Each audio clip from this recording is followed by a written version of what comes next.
Hi bro. So ఎలా అనిపించింది Ramayana teaser glimpse? నాకైతే అస్సలు బాగా నచ్చలేదు బ్రో. అసలు ఆది పురుష్ ని అప్పుడు టీజర్ లో ఎలా చూసినట్టు అనిపించిందో ఇప్పుడు అదే విధంగా అనిపిస్తుంది.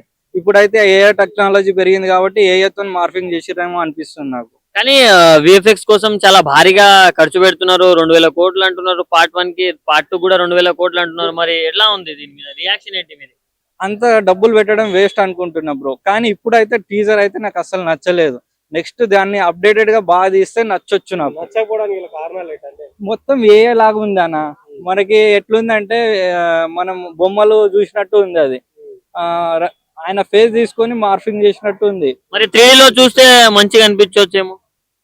3D లో చూసినా గానీ మనకి ఆది పురుష్ ఎట్లా అనిపించింది, బొమ్మల్లాగానే అనిపించింది. అది గిట్ట అంతే అనిపిస్తుంది. మరి ఆదిపురుష్ తోటి పోలుస్తున్నారు కదా మీరు, బట్ దానికి దీనికి చాలా డిఫరెన్స్ ఉంది. లైక్ దీంట్లో చూసుకుంటే రాకింగ్ స్టార్ యష్ ని పెట్టారు రావణాసురుగా, అండ్ సాయి పల్లవి గారిని పెట్టారు. సో వాళ్ళ కోసమైనా జనాలు వెళ్ళి చూస్తారేమో కదా. చూస్తే చూడొచ్చు బ్రో. ఇప్పుడైతే ఆ టీజర్ అయితే మనకు నచ్చలేదు. నెక్స్ట్ దానికి అప్డేట్ చేసి జనాల రెస్పాన్స్ విని ఇంకా బాగా డెవలప్ చేస్తే మనం అందరం చూద్దాం వెళ్ళి. రాముడిగా రణ్వీర్ కపూర్ గా ఎలా అనిపించారు బ్రో? నాకైతే ఆయనకి లుక్ చేంజ్ చేస్తే బాగా అనిపిస్తాడేమో కానీ ఆ లుక్ లో అసలు బాగాలేడు. అసలు ఆ వీడియోలో అసలే బాగాలేడు. అసలు అంటే యానిమల్ ఎఫెక్ట్ అని చెప్పుకోవచ్చా ఇది? అట్లేం లేదు. దాని కథ, దాని స్టోరీ వేరే, ఈ స్టోరీ వేరే. అలా దీనికి దానికే ఉంటది బ్రో. సో ఓవరాల్ గా మీకైతే రామాయణ నచ్చలేదు? నచ్చలేదు. Thank you bro.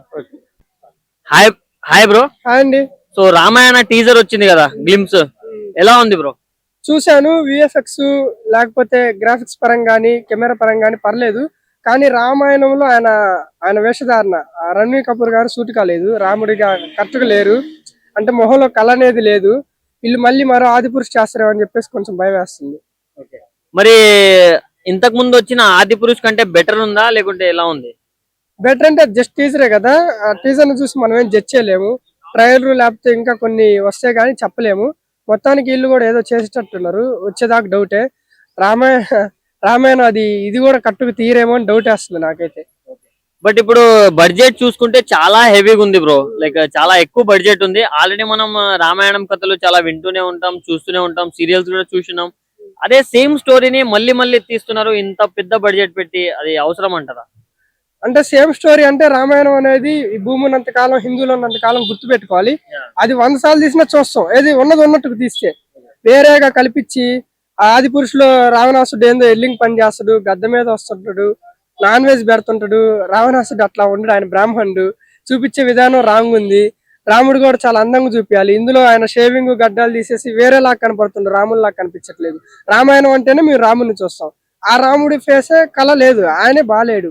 ఇంకా సినిమా ఎలా ఉంటుందనే భయం అయితే మాకైతే ఉంది. మరి యష్ గారిని చూపించట్లేదు కదా బ్రో. ఇంతకు ముందు వచ్చిన దాంట్లో చూపించలేదు, దీంట్లో కూడా చూపించట్లేదు. మరి ఎలా ఫీల్ అవుతున్నారు? మేబీ నెక్స్ట్ ఆయన బర్త్డే కి రివ్యూలు చేస్తారేమో అని అనుకుంటున్నాను. పోస్టర్లు అయితే వదిలేరు ఒకసారి వాళ్ళిద్దరిని ఆపోజిట్ గా. అది కూడా ఫేస్ వదల ఏదో విఎక్స్ పరంగా ఆయన బర్త్డే కి లేదా ఇంకా సంథింగ్ ఎప్పుడైనా ఫెస్టివల్స్ వదులుతారేమో అని చూస్తున్నా.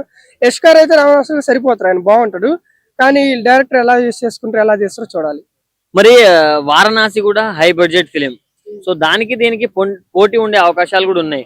సో మరి దాన్ని ఎలా చూస్తారు మీరు? వారణాసి ఇట్టేది, వారణాసి బాగుంటది. వారణాసితో పాటు రామాయణం రాలేదేమో అని అనుకుంటున్నా. ఎందుకంటే రామాయణం ఎలా ఉంటుందో వారణాసిలో కూడా ఉంటది, చూపిస్తా అన్నారు. రెండింటికి ఏమైనా లైక్ సేమ్ ఉండే ఛాన్సెస్ ఏమైనా ఉన్నాయా కంపారిజన్? ఉండే అంటే అది అచ్చం రామాయణం కాదు కదా, కొన్ని పెడతారేమో సీన్స్. ఫుల్ టైం అయితే ఫుల్ గా అయితే ఉండదు నాకు తెలిసి. అందులో సూర్యుడు కూడా ఇన్వాల్వ్ అయింది, నంది స్టోరీ ఉంది. వారణాసి అంటే అన్ని తిరిగేవాడు, అంటే వనంలో కావచ్చు, వివిధ ప్రాంతాల్లో వారణాసిని చేస్తారు కాబట్టి వారణాసి. రాజమౌళి గారు అయితే వీటికి కరెక్ట్. ఏదైనా రామాయణం కావచ్చు, మహాభారతం కావచ్చు, ఇలాంటి వాటికి ఆయనే correct. Thank you bro. Thank you. చూసాను బ్రో. అసలు అద్దిరిపోయింది అని అనుకున్నా గానీ అంత పెద్ద ఏం లేదు. ఇక్కడ ఏ పాయింట్ దగ్గర మీరు నేను అసలు ఏ పాయింట్ దగ్గర కూడా కన్విన్స్ అవ్వట్లేదు. ఎందుకంటే అక్కడ రివీల్ చేసింది ఒకటే పాత్ర, అది రాముడి పాత్ర. మిగిలిన పాత్రలు ఏదో బ్యాక్ సైడ్ నుంచి లేకుంటే బ్లాక్ షాట్ లో కనబడ్డాయిలే కానీ అంత పెద్ద కనబడ్డట్టు అనిపించలేదు. రాముడి పాత్ర, రణ్వీర్ సింగ్ అంతటి యానిమల్ చేసిన తర్వాత ఇక్కడికి వచ్చి కుప్పకూలిపోయాడు అనిపిస్తుంది నాకు. సెట్ అవ్వలే. విజువల్స్ అన్ని కూడా అంటే విజువల్స్ పక్కన పెట్టేస్తే మధ్యలో ఎవడో ఐ మూవీలో ఉన్నట్టున్నాడు, మరి అదే ఎవడో మరి తెలవాలి. రాక్షసుడు ఏమా ఘోరంగా పెట్టరు బ్రో. దీనికి 4,000 కోట్లు అంటున్నారు. అంటే సినిమా బడ్జెట్ 2 పార్ట్లకు కలిపి 4,000 కోట్లు పెడుతున్నారంటే ఇక దీనికి కలెక్షన్ ఎంత రావాలో, ఇక దాని మీద ప్రజల మీద ఎంత రుద్దుతారో చూడాలి. కొంతమంది సినిమా ప్రేమికులు ఏంటంటే ఈ సినిమా ఏదైతే ఇప్పుడు రామాయణం ఉందో రామాయణ్ వర్సెస్ వారణాసి అంటున్నారు. మీరు దేనికి ఓటు వేస్తారు? నా పోటీ నాదైతే వారణాసికి వెళ్తుంది ఖచ్చితంగా. వారణాసి. సో ఎందుకు అంత నమ్మకం? రాజమౌళి అక్కడ ఎవరిని చూసినా చూడకపోయినా రాజమౌళి, మళ్ళీ చూస్తే ఇంత గ్యాప్ తర్వాత వస్తున్నారు మహేష్ బాబు గారు. ఆయన పాన్ ఇండియాలో రాకుండానే నార్మల్ గానే 200-300 కోట్లు కొట్టగల సత్తా ఉన్న మనిషి. సో ఇప్పుడు పాన్ ఇండియాలో, పాన్ వరల్డ్ లో రాబోతున్నారు కాబట్టి దుమ్ము దులిపోయబోతున్నారు. ఇప్పుడు ఈ సినిమాకి నిర్మించడానికి 4,000 కోట్లు అంటే సగమైన వస్తాయని అంటే మీరు అనుకుంటారా? మీ ఒపీనియన్? సగం ఆల్రెడీ వాళ్ళకి వచ్చేసాయి బ్రో, జేబులో పట్టుకున్నారు సగము. వారణాసి కాదు, అదే రామాయణ్. నేను రామాయణ వీళ్ళదే చెప్తున్నాను, రణ్వీర్ సింగ్ వీళ్ళదే చెప్తున్నాను, నితిన్ మల్హోత్రా గారి వాళ్ళ గురించే చెప్తున్నాను. ఏంటంటే ఒక నిమిషం ఏంటంటే ఇప్పుడు 4,000 కోట్లలో 3,000 కోట్లు ఖచ్చితంగా వీళ్ళ జేబులో ఉంటాయి. 2 సినిమాలు 500 కోట్లు ఖచ్చితంగా పెట్టారు. కొంతమంది ఆదిపురుషుతో పోలుస్తున్నారు.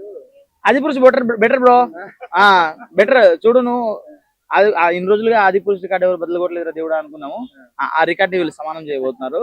అదే మేము చాలా హ్యాపీ. అంటే కనీసం సాయి పల్లవి కోసం అయిన సినిమా చూస్తాం బ్రో. మనం ఏంటంటే సినిమా ఎలా ఉన్నా చూస్తాము. ఒకసారి చూసే సినిమా అయితే ఒకసారి చూస్తాము, 10 సార్లు చూసే సినిమా అయితే 10 సార్లు చూస్తాము. అది మ్యాటర్. ఇప్పుడు ఓవరాల్ గా రామాయణ అండ్ వారణాసి అంటే దేని ఓటు వేస్తారు? చెప్పినా కదా బ్రో, వారణాసి. ఓవరాల్ గా చెప్పండి. Varanasi bro. Thank you. Welcome bro.